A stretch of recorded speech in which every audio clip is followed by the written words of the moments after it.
is in session.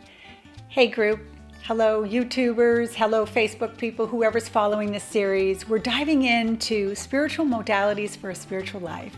And this is number 3 so far in our beautiful workshop series. And today I'm going to be diving a lot more into an Enneagram and the Enneagram types, the typology, as we're all ready to look deeper into our numbers and the numbers of people around us, including our group.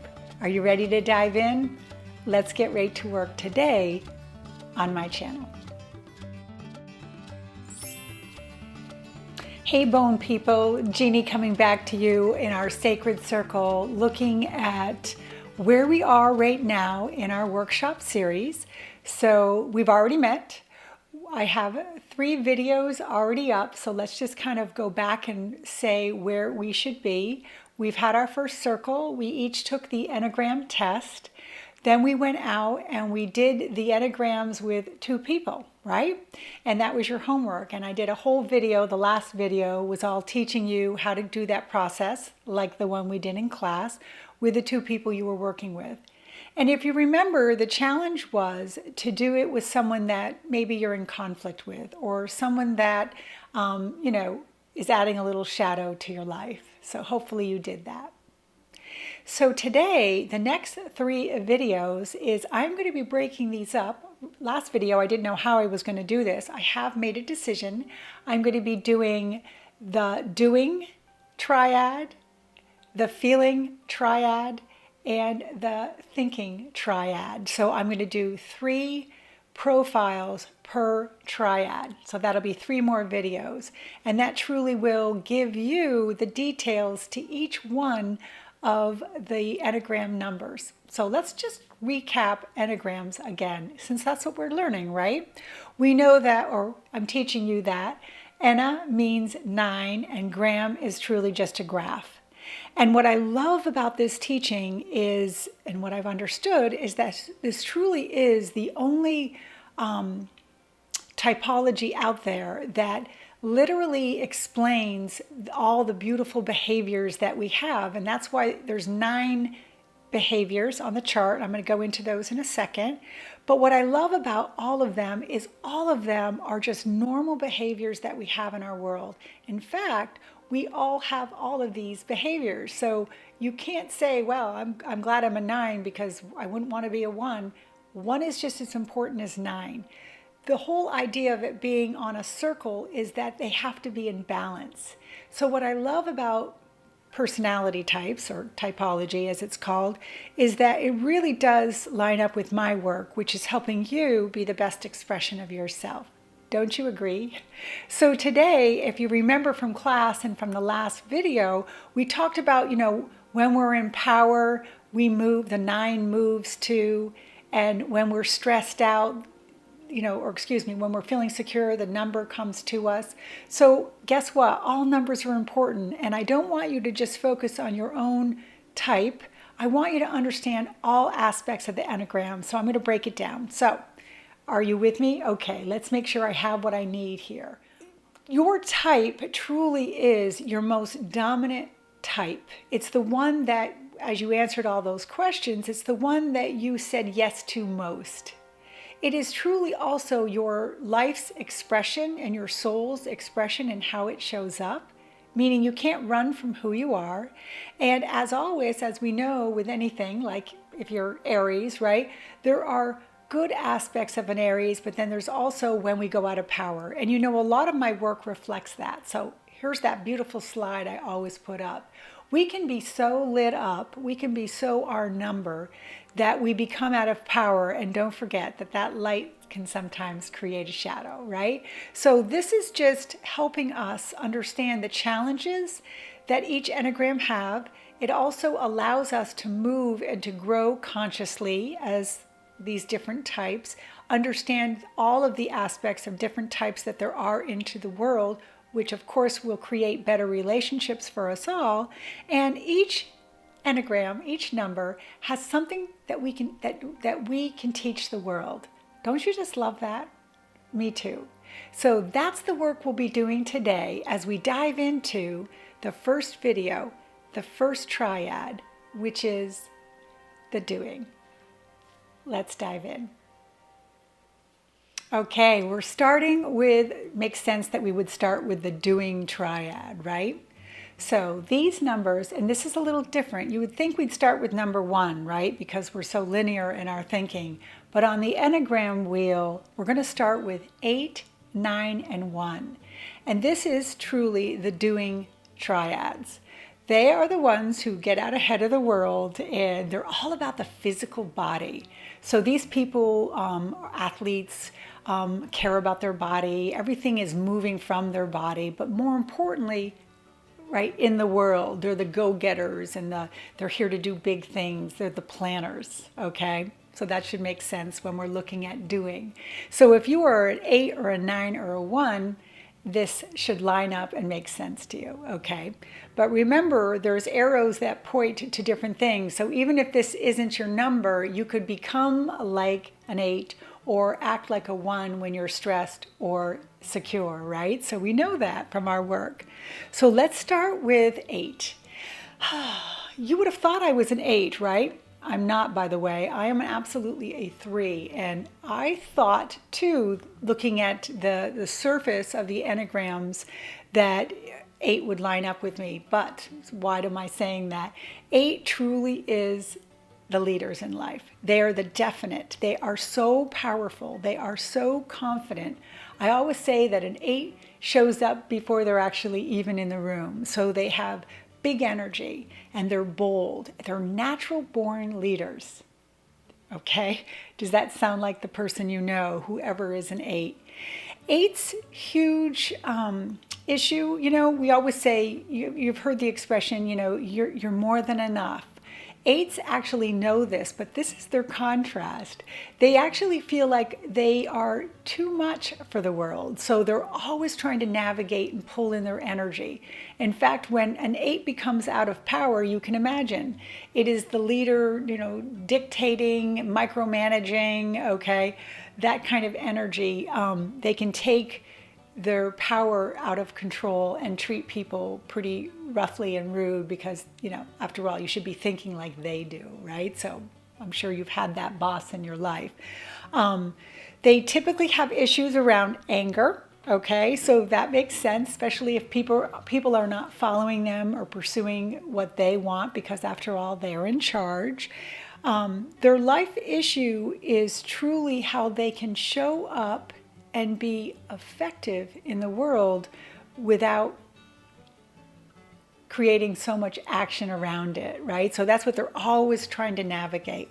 And what I love about an 8 is they have to teach us, they're here to teach us all the power of now. Don't you just love that? When an 8 becomes stressed, they turn into a 5, which means they become the observer.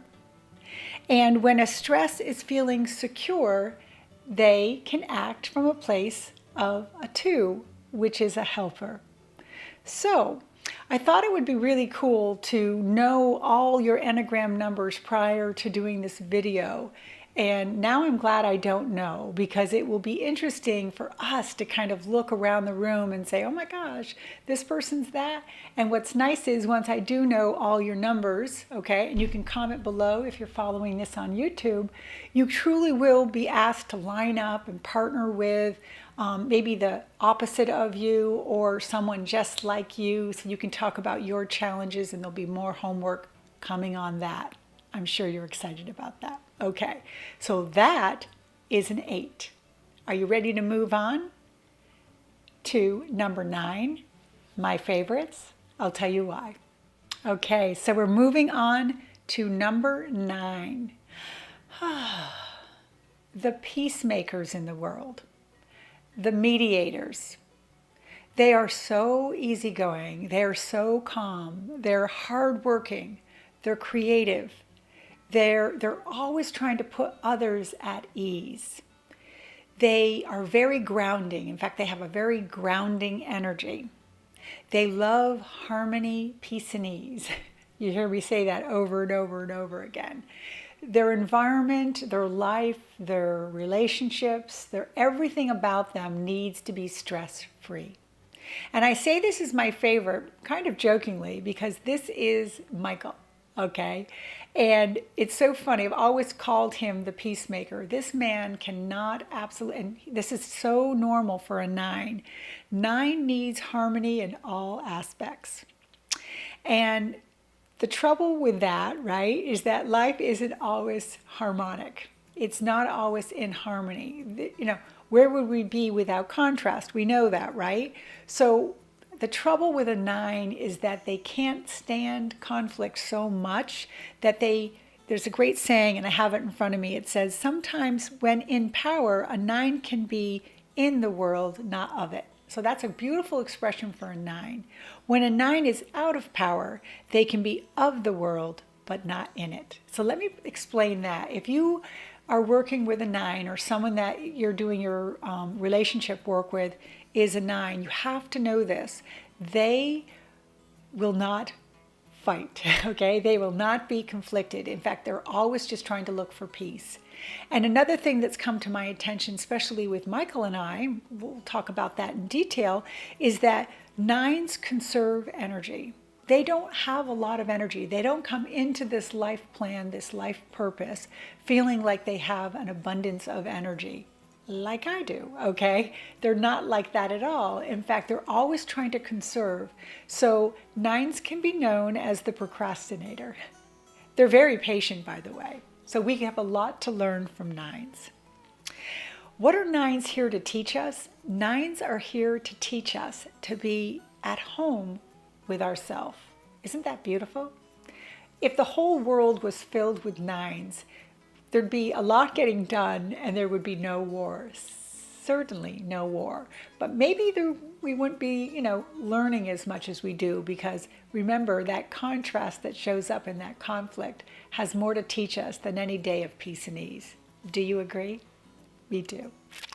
So back to the arrows, right? When a 9 becomes stressed, they turn into a loyalist, a 6. And when a 9 is feeling secure, they act from a place of a 3, which is a motivator. That is your beautiful 9s. So if you're a 9, what do you need to know about yourself? That you are here to bring peace to the world. You would be really good at being like a judge, working for people on both sides, working in the courts as a mediator. That would be a really good place for you. You're good at assessing and listening to information and coming up with an informed decision, and for both ends, right? So you're never going to make decisions and choose sides. That would be too conflicted for you. Does that sound like you as a 9? And if you know a 9, does it sound like them? We're going to move on. We have one more to do in the doing triad. Get ready for number 1. The perfectionist is up next. You're up next. And you truly are, you can tell by the name, right? The perfectionist. It's funny, I was doing some career work with a gentleman the other day, and he showed up completely as a perfectionist. And he saw that as, I asked him straight up, I said, do you know you're a perfectionist? And he kind of looked at me odd, right?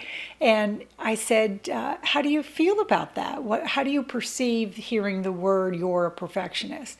And he quickly said thought it was negative, that it meant he was inflexible, that he didn't want to be perceived as somebody who needed things to be perfect. So as we were having this conversation, I let him know, because we're doing career work, right?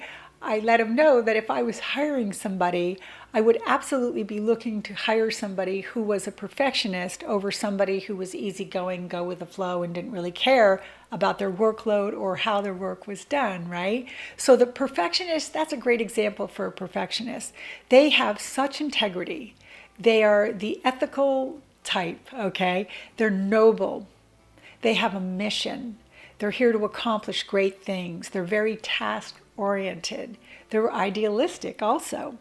And here's the best way to describe A1. They walk the walk. They would never tell you to do something that they would not be willing to do themselves. And by the way, their standards of doing things is very high, of a very high order.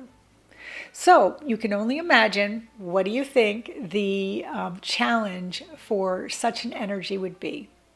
And if you guessed critical voice, self-judging, being hard on yourself, it's never good enough. Remember we were talking about that earlier, where the 8 worries about doing too much. This is the opposite aspect of that.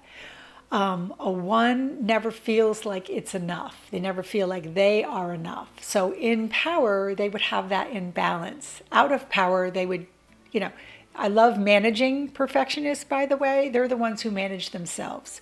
If you go in to give 1 a review and you get exceeds expectation, they won't feel like they deserve it. Does that make sense? Okay. So guess what the number 1 struggle is for a 1? Impatience, okay, and critical voice. So they have a really high moral code. We talked about that. And they absolutely have this, do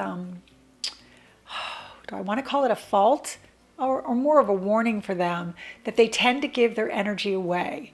So they're the ones who do more for everybody and then have nothing for themselves. In my intuitive practice, a 1 would show up with the scales, right? The scales being all on one side, only good at giving, not good at receiving. Does that make sense to you? If you're a 1, it should. What do 1s have to teach us? Guess what? They can teach us to love ourselves unconditionally. So we're going to evaluate who we have in our class, in our group, who is a 1, and we're going to love them unconditionally to give them balance in their life, okay? Okay, so let's talk about the 1 when it becomes stressed. It becomes a 4, and that is a couple different words for that, a romantic and an individualist. So that's when when a 1 is feeling stressed. They act in the energy of that number, okay? And when they're feeling secure, they become the energy of an enthusiast. I love that, okay? So that's when they feel like they got it all. They can do anything. They become the cheerleader, okay? I love that. That concludes our beautiful doing triad. And what's important about these, remember, as we dive into the Enneagrams, is that every beautiful number is beautiful, and we're all just trying to learn different aspects of ourselves, and we're trying to come together to be, you know what I'm going to say, the best expression of ourselves. Next video up will be all about the feeling triad. Stay tuned. Thanks again for being part of this series. Namaste.